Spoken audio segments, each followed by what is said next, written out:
And she's just said in Japanese, I gratefully receive the tea. Thank you. Now she's turning the tea bowl twice, as you may notice, and that's also part of a tradition of respect for the host and humility. You never drink from the front.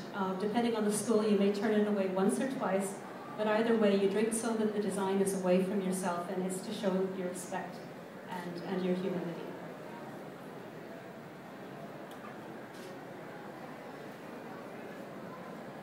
And then when you're finished drinking, you turn it back and place it in front of you so that you can actually admire the design.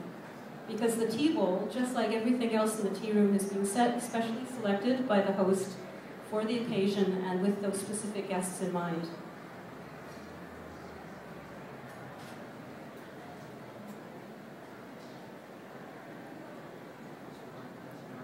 And the second guest has just said to the first guest, please let me join you in enjoying the tea. And he's just said again to the host, I gratefully receive the tea. Otemae chodai itashimasu.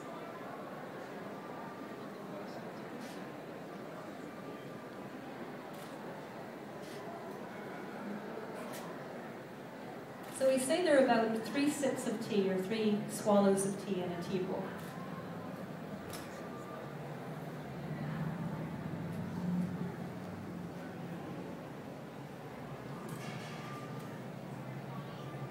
You see, this is a tea room of 4 tatami mats, and it's one of the reasons why we have an assistant here. It makes it more easy to take the tea back and forth. Some of the tamais, they may not actually have an assistant at all. It may just be the host and 1 or more guests.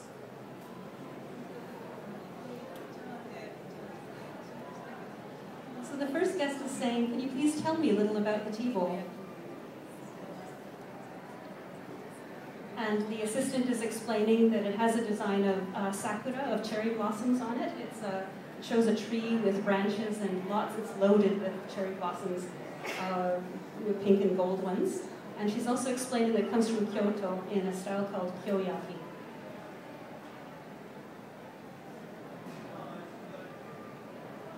Now in the meantime, you notice the host has received the bowl back and she's rinsing it with hot water.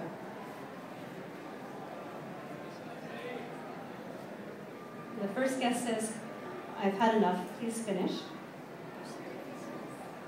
And the host says, thank you, I will finish now. And if the first guest had not said that, then the host would assume that she wants a second bowl, and she would have wiped the bowl again, and then prepared another bowl of tea, and so forth and so on, until finally the first guest speaks. And it could go on for quite some time, I think. But typically you wouldn't have more than a couple of bowls. The other thing you should perhaps know is that the first guest is the representative of all other guests in the tea room, so she speaks also for the second guest. And all the dialogue, you may have noticed, is between the host or the host's representative and the first guest. So now the host has taken some cold water from the cold water jar on her right, and she's just rinsed the tea whisk, which helps re-strengthen it, by the way, and then pours out the rinse water.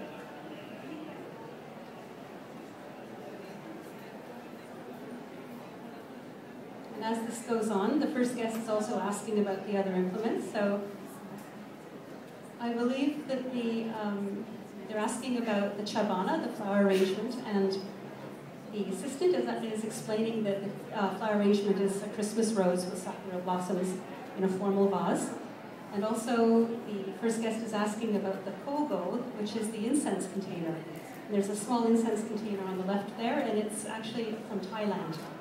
And it holds, in cold weather, such as wintertime, which is what this is considered, it would hold little squares of sandalwood incense. No, excuse me, it would hold little kneaded balls called neriko, which have a lot of aloes wood in them, and in summertime you would have the sandalwood. So in the meantime, the host is returning everything to where it was. She has cleaned the tea bowl so that it's ready to take out again.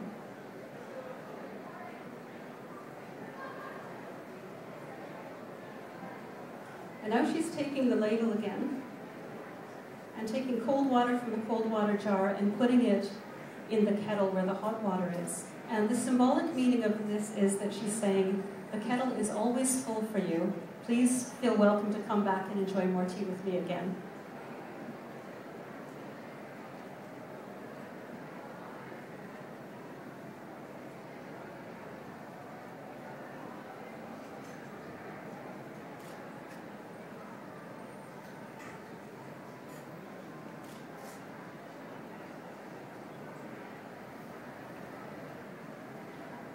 And so now she's putting the utensils back in their place.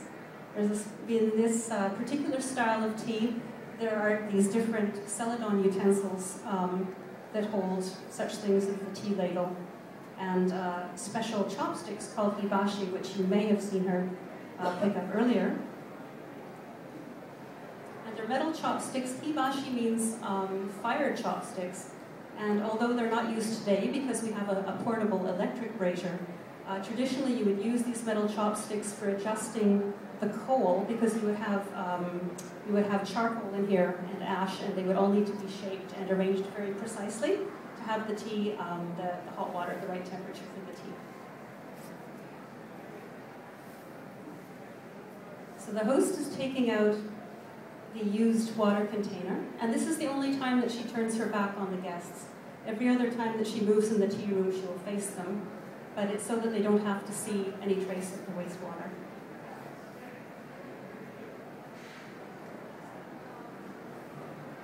And now she's taking out the bowl and the tea caddy.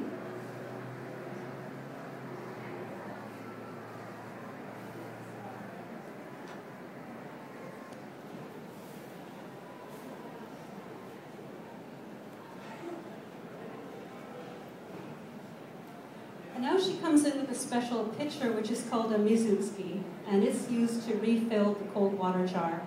And this is something that we do anytime that we use any kind of platform. You may have noticed the long board under here, which gives this to its name. Nangaita literally means a long board, and it's lacquered. And anytime we have any kind of stand or board like this that the utensils are on, we always use this special pitcher to refill the cold water container. And again, really, I think it's another symbol that the guests are welcome to return for more tea.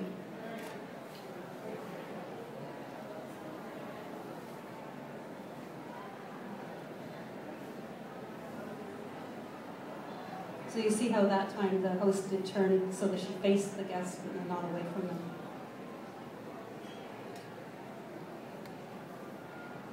And now she's bringing in the wastewater container again, but it's been cleaned.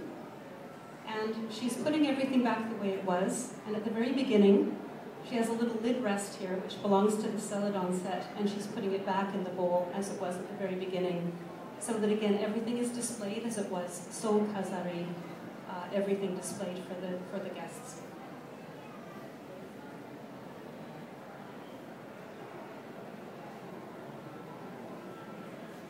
And so this is where the host and guest pay their final respects to one another. And the host leaves.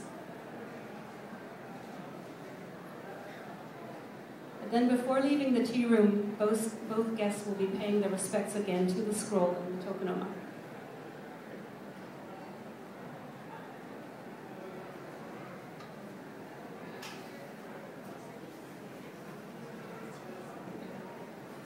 So again, the scroll means wa, ke, se, jaku, harmony, respect, purity, and tranquility.